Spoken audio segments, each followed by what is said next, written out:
নমস্কার বন্ধুরা, আজকে বানাবো নিরামিষ আলুর দম। তো এই রেসিপিটা কিন্তু খেতে অসাধারণ হয়। একবার অবশ্যই বানিয়ে ট্রাই করতে পারেন। তো এটা লুচির সাথে খেতে কিন্তু ভালো লাগে। তো পুরো রেসিপিটা দেখার অনুরোধ রইল। এখানে আমি নিয়েছি টমেটো কুচি, আদা কুচি, আর নিয়েছি এখানে জিরে, আর নিয়েছি এখানে গরম মশলা, এখানে নিয়েছি লবঙ্গ, এলাচ, দারচিনি আর গোলমরিচ। এবারে এগুলোকে আমি একটা মিক্সির জারে নিয়ে নিচ্ছি। তো মিক্সির জারে নিয়ে এগুলোকে ভালো করে আমি পেস্ট করে নেব। আপনারা চাইলে শিলবাটাতেও কিন্তু পেস্টটা করে নিতে পারেন।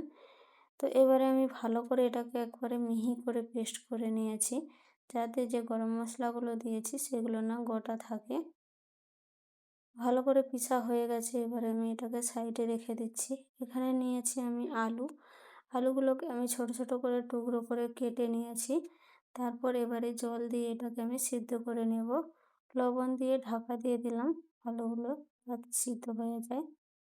তো আলুগুলো সিদ্ধ হয়ে গেছে, জল থেকে এবারে ছেঁকে আমি এগুলোকে তুলে নেব। এবারে আমি এখানে কড়াই তেল আর ঘি দুটোই মিশিয়ে এখানে নিয়েছি। আপনারা চাইলে এখানে কিন্তু ঘিতেই পুরো রেসিপিটা করতে পারেন। এখানে আমি সাদা তেল ব্যবহার করেছি। এবারে দিয়ে দিচ্ছি এখানে হিং, আর এখানে দিচ্ছি জিরে আর হিংটা ভালো করে ভেজে নিয়ে এখানে দিয়ে দিচ্ছি যে পেস্টটা তৈরি করে রেখেছিলাম সেই পেস্টটা। গ্যাসের ফ্লেম একেবারে এখানে লো রেখেছি, নাহলে কিন্তু গায়ে ছিটকে পড়তে পারে। এবারে আমি দিয়ে দিচ্ছি এখানে গুঁড়ো মশলা, হলুদ গুঁড়ো, লঙ্কা গুঁড়ো, জিরে গুঁড়ো, ধনে গুঁড়ো, আর দিচ্ছি এখানে কাশ্মীরি লঙ্কার গুঁড়ো, আর দিয়েছি এখানে কসুরি মেথি। সব কিছু মশলাকে ভালো করে আর একটু সামান্য পরিমাণে জল দিয়ে এটাকে মিশিয়ে নিয়ে ভালো করে কষিয়ে নেব।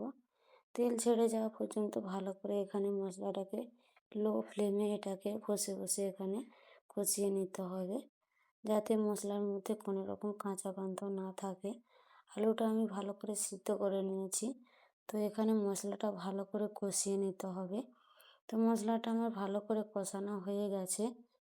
এবারে দিয়ে দিচ্ছি এখানে সিদ্ধ করে রাখা আলুগুলোকে আমি একটু ভেঙে ভেঙে দিয়েছি।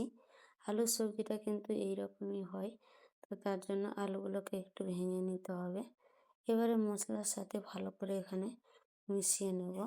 দিয়ে দিচ্ছি এখানে স্বাদ মতো লবণটা তো প্রথমেই আমি আলু সিদ্ধের সময় দিয়েছিলাম, তো তার জন্য এখানে অল্প করে দিয়ে দিলাম।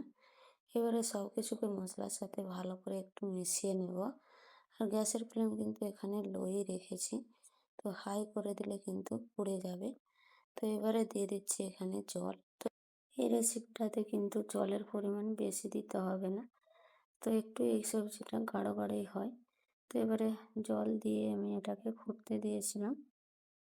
তো গ্যাসের ফ্লেম এখানে মিডিয়াম রেখে সবজিটা ভালো করে ফুটিয়ে নিয়েছি।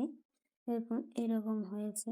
এবারে আমি এর মধ্যে দিয়ে দিচ্ছি এখানে আমচুর পাউডার। আমচুর পাউডারটা কিন্তু অবশ্যই দিতে হবে। আলুর সবজিটা কিন্তু এটা একটু টক টক হয়, তো তার জন্য আমি এখানে আমচুর পাউডারটা দিয়ে দিলাম।